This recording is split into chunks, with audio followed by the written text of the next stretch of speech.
je m'ouvre à la radiance de la nature qui fait partie de moi. Bienvenue dans la série des arcanes mineurs pour plonger dans les profondeurs de chaque carte grâce à l'astrologie. Voici l'épisode consacré à l'as de denier. En numérologie, l'as correspond au numéro 1. Le 1, c'est la pureté, l'essence, la source, ce qui nous permet de partir sur un nouveau départ. C'est à la fois le début et la finalité. L'as, c'est ce qui correspond à la totalité et à la fois à un nouveau commencement. Avec l'as, on va partir dans l'action, on aura des initiatives, un dynamisme et on sera centré sur soi, sur l'égocentrisme. Et on aura une tendance à l'obstination. De manière générale, la suite des deniers ou des pentacles correspond à l'élément de la terre.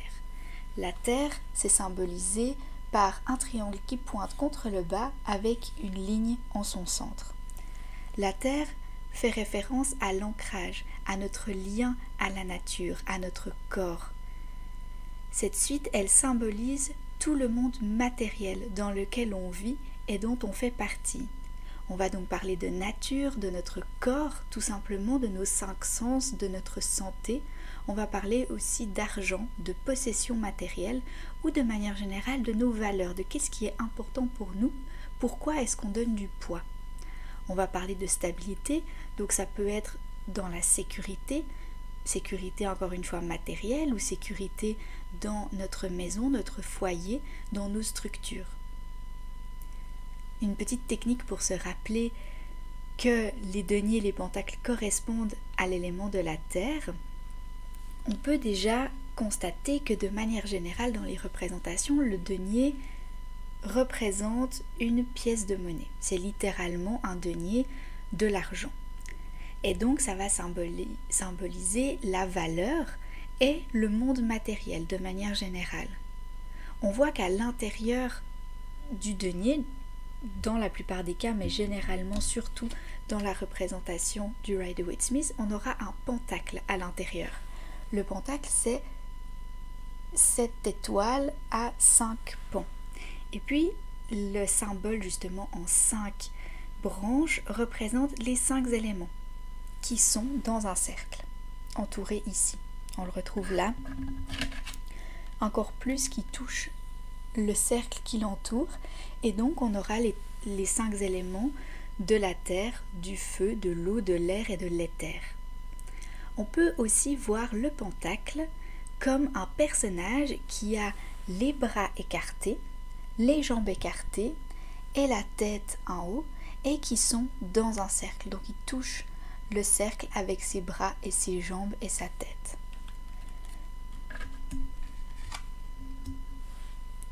Ensuite, au niveau de l'astrologie de l'élément de la terre, on aura le taureau avec Vénus, on aura la Vierge avec Mercure et on aura le Capricorne avec Saturne.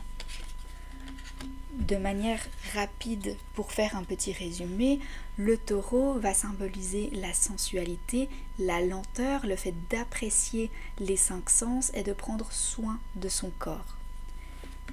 Avec Vénus, qui correspond à l'énergie du taureau, on aura le soin de soi, de son corps. On va parler beaucoup d'abondance avec Vénus pour parler du fait de mériter le meilleur et tout ce qu'on désire et qu'on va le recevoir. On va recevoir ce qu'on mérite, de trouver de la valeur dans qui on est, dans notre corps. Avec l'énergie de la Vierge, on vient apporter de la structure, de l'organisation, tout en étant connecté à la Terre. La Vierge a une énergie de guérison et de sagesse aussi, à apprendre et à apprivoiser. Avec Mercure, on aura ce côté analytique, mental, logique, avec un discours interne et une logique qui est alignée, claire et limpide. Avec le Capricorne, ici, on vient apprendre l'intégrité, la persévérance, le fait d'être visionnaire et la solidarité. On vient apprendre avec l'énergie de Saturne les épreuves pour nous permettre de prendre conscience de nos valeurs. Avec Saturne, on vient vraiment apporter une maturité grâce aux apprentissages de la vie qui sont parfois difficiles. De manière générale, si on retourne dans l'as de denier, on aura la définition de l'abondance, de la nature et de la sécurité. De manière plus spécifique, on apporte la nature comme ressource qui nous permet de nous ancrer dans le moment présent. La nature, c'est ce qui va nous permettre aussi d'avoir un nouveau départ. Cet as de denier, c'est le début d'une nouvelle aventure, éventuellement financière ou de la stabilité, de la sécurité, de repartir sur de nouvelles bases. On va donc se questionner sur notre sécurité à la fois psychologique et physique pour se demander quand et où est-ce qu'on se sent en sécurité. On va faire quand même attention parce que généralement avec l'énergie de la Terre, on aura tendance à rester coincé dans notre confort sans oser partir en dehors de cette zone de confort. L'as de denier, ça nous invite à vraiment venir accueillir l'abondance dans le fait d'avoir de la gratitude au quotidien parce que tout est déjà là, ici et maintenant. Mais l'important, c'est de focaliser son attention sur justement cette abondance qu'il y a maintenant, dans cet instant. Et ça doit être de travailler aussi sur le fait que l'on mérite ce qu'on a et ce qu'on veut. On va pouvoir rester ouvert avec cet as de denier pour accueillir, tout simplement, qu'est-ce qu'il y a à accueillir comme cadeau de la vie. On va venir trouver l'abondance dans la nature qui nous entoure. Avec l'as de denier, on vient apprendre et développer notre conscience qu'il y a une âme en toute chose, en tout objet, en tout corps, toute carapace a une âme. Et le fait d'en prendre conscience, ça va ramener de la valeur dans les choses. On vient travailler notre équilibre aussi entre la sévérité et la pitié. Avec cette énergie d'as de bâton, on vient aussi travailler la divinité avec le chakra coronal. On le voit notamment, on le verra plus tard dans les représentations de chaque carte, mais ici on voit l'esprit divin qui apporte de la richesse. Et donc c'est important avec l'as de denier de se connecter à ce divin, à cette main divine qui vient amener le cadeau de l'incarnation, de la matérialité. On le verra encore une fois avec les jardins qui sont représentés sur ces cartes, mais cette idée de gratitude pour la vie, elle vient en admirant ce qui nous a été offert, notamment dans la nature. Et finalement, avec l'as de denier, on vient travailler notre sécurité, notre stabilité qui est nécessaire pour pouvoir partir à l'aventure et sortir de notre zone de confort pour pouvoir grandir, évoluer et avancer. De manière plus spécifique pour l'as de denier, si on retourne dans l'astrologie, on va voir avec le taureau qu'il va nous apprendre à se connecter aux choses simples, à apprécier les petits moments de joie et de bonheur pour se faire plaisir dans nos 5 sens. Ça, c'est avec l'énergie du taureau. Avec l'énergie de la Vierge, avec elle, on vient se rappeler de travailler notre estime de nous-mêmes en se disant « je le mérite, je suis assez » pour développer cet amour-propre, cette gratitude de l'instant pour retrouver une paix intérieure. Et le troisième, c'est le Capricorne, et avec lui, on vient se questionner sur l'essence de notre être. Qu'est-ce qui marque ou qu'est-ce qu'on veut laisser comme marque sur Terre? En tant que personne incarnée dans cette réalité, on peut laisser quelque chose sur Terre. Qu'est-ce que c'est qu'on veut laisser comme message? Si on regarde maintenant les représentations des différents tarots, on peut commencer par le tarot de Marseille ici, qui vient nous montrer que les végétations se développent comme nos projets. Donc on a un centre ici qui donne naissance à des branches qui nous permettent de visualiser nos projets qui prennent vie. On va amener du concret à nos idées. On vient les coucher sur le sol de manière concrète. Donc on voit ce denier qui est couché sur le sol, il a le côté de la matérialité avec l'argent du denier et le côté végétal avec les branchages. Le symbole du lotus qui est au centre, c'est le symbole d'une fleur sacrée qui plonge ses racines dans la vase pour grandir et s'ouvrir à la lumière. Tout à l'extérieur, on voit justement que les branchages évoluent et se développent. Comme nous, on peut grandir et se développer à partir de ce centre-là. Ensuite, si on retourne un petit peu au milieu, on voit que dans le denier, on a une sorte de soleil. Le soleil qui peut éclairer notre intérieur pour trouver la voie qui nous convient et qui nous fait être illuminés. Au centre, ensuite, vraiment tout au centre de la fleur, on a ce secret qui est bien gardé et qui nourrit tout ce développement. Ensuite, on a les 4 pétales qui représentent les 4 éléments et puis les 4 pointes qui représentent les 4 points cardinaux. Si on regarde maintenant le tarot Morgan Greer, on retrouve un pentacle, l'étoile, à 5 branches qui est au centre du denier. Ça nous rappelle la richesse de la terre. On retrouve le portail qui ouvre des possibilités d'exploration. Et puis le jardin qui amène des richesses, de l'abondance, le fait qu'il soit fleuri et enchanté. Ensuite, on retrouve le tarot des rêves de Gaïa qui nous montre ici que la source de la nature est entre nos mains. On voit que le personnage est en train de proposer une source de création d'une petite branche, d'une petite pousse qui prend naissance par notre énergie vitale qui vient de notre cœur, de notre centre énergétique. On a donc le pouvoir de gérer et de créer dans la matière à partir de nos mains. Avec le Lilifère Tarot ici, on retrouve les 3 signes astrologiques avec le Taureau, la Vierge et le Capricorne. Et puis l'énergie de cette carte est très cyclique. Ça nous rappelle que tout tourne dans le cycle de la nature et avec la pluie qui tombe ici, ça nous rappelle que la pluie permet de nourrir les fleurs et les plantes qui sont en bas.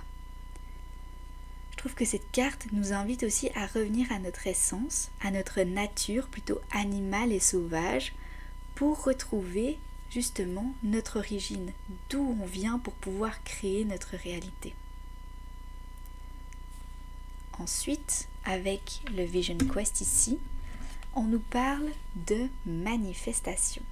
Parce que la manifestation, c'est le fait d'amener des idées, des projets qui sont dans le terme de l'impalpable, dans la réalité, dans le concret, pour les aboutir dans le réel, dans la réalité. Avec le Shadowscape ici, on retourne avec cette idée de richesse. On voit qu'il y a un énorme denier, vraiment, qui symbolise ce précieux, ce sacré et l'importance, la valeur qu'a simplement ici le denier, mais je pense que ce qui est important pour nous, c'est d'aller au-delà de la matérialité de l'argent et de se demander qu'est-ce qui a de la valeur pour nous, pour lui amener cette protection. On retrouve vraiment les animaux qui sont à la fois connectés au divin parce qu'ils sont en hauteur, connectés aux énergies et à la fois en protection du denier. On retrouve aussi le tarot divinatoire du corbeau qui nous invite à suivre la lumière pour pouvoir grandir et évoluer, mais aussi pour pouvoir le faire, il va falloir poser des bases solides, que les racines soient fortes et ancrées pour pouvoir ensuite grandir et suivre la lumière. Mais les racines sont très importantes dans ce processus. Avec le Fortuna Tarot, on voit qu'il nous parle ici de talismans, parce que les talismans, c'est un symbole et un élément physique de protection, de guérison, et une source de pouvoir. On peut donc puiser une force de cet outil et l'utiliser pour se recentrer et se protéger. Avec le tarot alchimique ici, on retrouve un denier de manière littérale, une pièce d'argent, une pièce d'or qui nous rappelle la richesse, le fait que c'est précieux, avec la matérialité de l'argent. Et puis tout autour, on voit la richesse de la nature, le monde sauvage qui nous entoure. On retrouve l'ancrage avec l'arbre et puis le lapin qui part à la découverte, qui est ouvert vers le monde, qu'il va découvrir quelque chose de nouveau, comme Alice qui va découvrir le pays des merveilles. Et on peut oser le suivre pour, oui, partir d'une bonne base, mais pour pouvoir ensuite aller explorer quelque chose de nouveau. De pouvoir aller au-delà du connu. Si on prend la référence de l'After Tarot, parce que le Rider-Waite-Smith, lui, il reprend les symboles qu'on avait déjà vus avec le Morgan Grey précédemment ici. Donc, si on va un à la fois ici d'abord, avec ces deux ici qui reprennent les mêmes symboles. Donc, on retrouve encore une fois le pentacle dans le denier. On retrouve la source divine qui apporte le pouvoir de la terre. Le jardin d'Éden qui apporte cette magie apaisante avec l'abondance des couleurs, des fleurs de la nature et le fait d'aller au-delà du jardin pour pouvoir partir à l'aventure. Dans les deux cas, on a des montagnes qui nous invitent à aller voir qu'est-ce qu'il se passe au-delà. Et le fait d'avoir fait cette pause dans le jardin va nous permettre de pouvoir partir, faire une aventure, même si c'est difficile parce qu'il va falloir traverser les montagnes, il va falloir être dans des situations pas toujours faciles, mais c'est un beau voyage qui nous attend. Et si on voit ce qui se trouve après cette scène, donc on a la scène où la main porte le denier, et puis après, avec le After Tarot, on voit que la main a remplacé l'argent, il a laissé tomber l'argent, la matérialité, pour accueillir le scarabée qui représente la sagesse, la magie et la divinité elle-même. Le scarabée, c'est un symbole de création et de chance, et on a ce symbole-là, cette puissance, entre nos mains pour créer ce qu'on désire sur Terre. On peut donc incarner ça sans nécessairement avoir besoin d'argent ou de matérialité au sens littéral. Si on regarde maintenant le New Vision, donc c'est ce qu'il se passe en même temps que cette carte-là, mais de l'autre côté. Donc, qu'est-ce qui se passe si on ne regarde pas le jardin, mais qu'on regarde derrière? Alors derrière, on voit qu'il y a un château. Le château, c'est le symbole de la stabilité. Donc ici, on retrouve le symbole de la stabilité. Et on peut se demander quel est le trajet qu'on prend. Parce qu'on sait qu'ici, avec le Rider-Waite-Smith, on va continuer à l'aventure avec les montagnes qui représentent les épreuves. Et donc, on peut s'imaginer qu'on part, parce que ça c'est derrière nous, donc on part du château, de la stabilité, du confort. On a déjà traversé des montagnes, on a déjà fait des challenges, des difficultés, on a été au-delà de ça pour arriver dans un nouvel ancrage, dans la forêt ici, connexion au corps, à la terre, pour ensuite arriver dans le jardin, se permettre de faire une pause, d'admirer tout le parcours qu'on a pu faire et puis être en paix, simplement en admiration et repartir quand on se sent prêt vers de nouvelles aventures avec des montagnes qui sont au loin. Ensuite, on peut quand même se questionner aussi si, comme ici il y a un château, est-ce qu'on pourrait pas aussi venir des aventures ici qui sont difficiles, faire une pause dans le jardin, repartir dans la forêt, dans la connexion à la terre, pour revivre des aventures difficiles avec les montagnes et retrouver une stabilité. Peut-être qu'en allant au-delà de ça, on peut trouver un château derrière les montagnes qu'on voit au loin ici et retrouver une autre stabilité ailleurs. Parce qu'on se rappelle que l'as de pentacle, c'est le début de l'aventure et il y a encore beaucoup sur notre chemin. Avec le tarot du bon karma, on voit de manière plutôt littérale un porte-monnaie avec cette pièce gigantesque qui sort de ce porte-monnaie. Ça nous rappelle la richesse au sens littéral, le succès et l'argent. De manière générale, avec l'as de denier ou l'as de pentacle, on peut se demander comment est-ce que je me sens connectée à la nature autour de moi. Merci d'avoir regardé cette vidéo. N'hésitez pas à aller voir la description pour avoir les références des tarots utilisés dans la vidéo, ainsi que ma bibliographie. À bientôt!